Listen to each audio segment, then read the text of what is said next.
Change your heart, change your life, change the planet. Hey everybody, it's Tim Van Orden coming to you from the beautiful Pine Valley Trail in Woodford, Vermont, where I'm out for a boot slog in the middle of a late March snowstorm. Today I want to talk about a type of run that I employ on a regular basis that I call a negotiation run. And the basic premise is that you negotiate the terms of the run not only prior to running, but in the middle of the run itself. So you're taking control away from the planner and you're putting that control into the hands of the runner, the person actually doing the work, not the person sitting and planning and fantasizing about standing on a podium somewhere, but the one who's actually got to go outside and get wet and cold and tired. That one. Me! So today that negotiation started with looking out the window and seeing rain in Bennington, where I live, and looking at the weather and seeing that it was snowing here in Woodford, 8 miles away. So, okay, would you rather run in the rain or in the snow? Snow. Physically harder, but it just feels easier because you're not getting wet. So coming up here was the easier choice, even though the work is harder. Then I get to the trailhead parking lot and had the choice of running in a fasted state or eating something.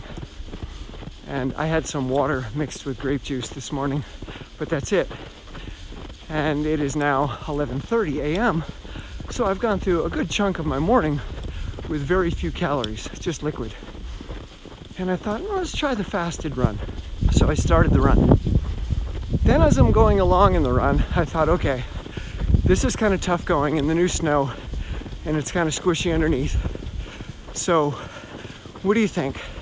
2 miles out? Let's try that. Rather than saying, okay, let's run 4 miles, I negotiate just 2 miles. I make it sound a lot easier than the total 4. Okay, we'll go 2. But then about 1.5 miles in, I realized that I'm feeling kind of woozy and lightheaded, and I experimented with walking and running, and none of it felt that great. And this is to be expected when you run in a fasted state. But physically, even though I know I can go through this, I do it quite often, mentally it seemed like too much of a burden, especially since I'm trying to listen to an audiobook and take notes. And I wasn't able to do that and run in this woozy feeling. So I thought, either I stop listening to the book and push through the feeling of whoa until suddenly my fat burning kicks in and I have more energy, or I negotiate, turn around, head back to the car to get some food. And I always have food in the car post-run, and in case something like this happens. That'll give me 3 miles already in the bank. I'll get a little nourishment in me. I'll listen to some book in the car while I'm eating, and then I'll head back out and maybe do another 1.5 miles out. What if I run to where my footprints end? Okay, 1.5 miles. So throughout this run, I'm going to be negotiating. And I don't know how much I'll end up doing. And this is something I do on a regular basis. And the likelihood that I end with the 6 miles that would result from me running back to where my footprints ended is actually pretty low. I'm probably going to end up with 8 miles because I'll negotiate when I get to those footprints. I'll say, well, what if you do another 1/4 mile? Can you do another 1/4 mile? Well, let's try it. And then, well, what about another 1/4 mile? Can you do that? Can you run for a few more minutes? And I'll keep negotiating, probably to 8 miles. But now that I'm going back to get some food, it might end up being 9 or 10 miles in my boots in the snow on a day where I looked outside and saw rain and thought, ugh, I really don't want to run at all because I don't like running in the rain. So using this negotiation technique, I allowed myself not to run in the rain in town. I gave myself the option to run somewhere else. Then when I got here, okay, give myself the option of 2 miles out, not forcing myself to do the 8 or 9 that I know is likely, not having that weight on my shoulders, but just saying, go for 2 and see what happens. You can always negotiate when you get there. And then with the food, saying, you know, I can turn around, I can do that, and then we can go back out again. So I do my best not to have the planner dictate how the run goes, but to allow me, the experiencer, the runner, say, you know what, I am not really comfortable with those terms.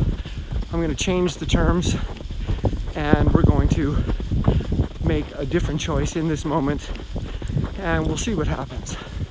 I don't really want to commit mentally to something that I'm not sure my body is able to follow through on. I don't want to write a check that I can't cover.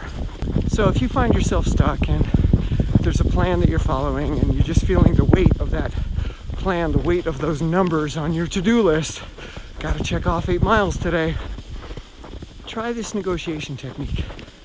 But it's not a trick. It's not a distraction. It really is a negotiation. It really is a tuning into the person doing the run, me right now, and saying, okay, how do I feel and what do I want this run to be like? What do I want this experience to be like? Because that matters when it comes to the long-term sustainability of my running. Am I going to avoid running tomorrow because today was a miserable experience? So by negotiating, I'm making sure that this run today, regardless of the distance or the effort, I'm going to make sure that I had a sense of control and that I was able to change the terms as I saw fit, so that at the end of the day, I don't feel like I'm just the slave to some plan, that some planning Tim sitting in a comfortable chair thought was a really good idea because he had fantasies of standing at a podium somewhere. I don't want him to enslave the me that actually has to come out here and do the work.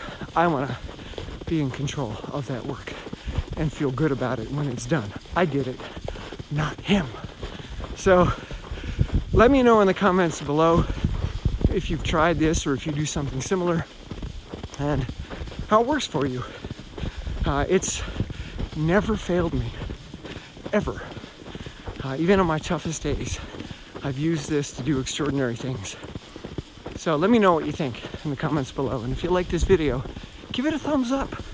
If you haven't subscribed to my channel yet, what are you waiting for? And make sure to click the bell so you get updates every time I upload. And if you want to help me keep doing this, come on over to Patreon, $1 or $2 a month. That's it. And you help keep me in this conversation. All right, really appreciate your support. And I'm just half a mile from food now. And I have a lot more energy because I know food is coming. And that's another key to this negotiation, is that when you know that the future has now been changed by a negotiated decision, suddenly more energy becomes available. All right, I'll see you soon.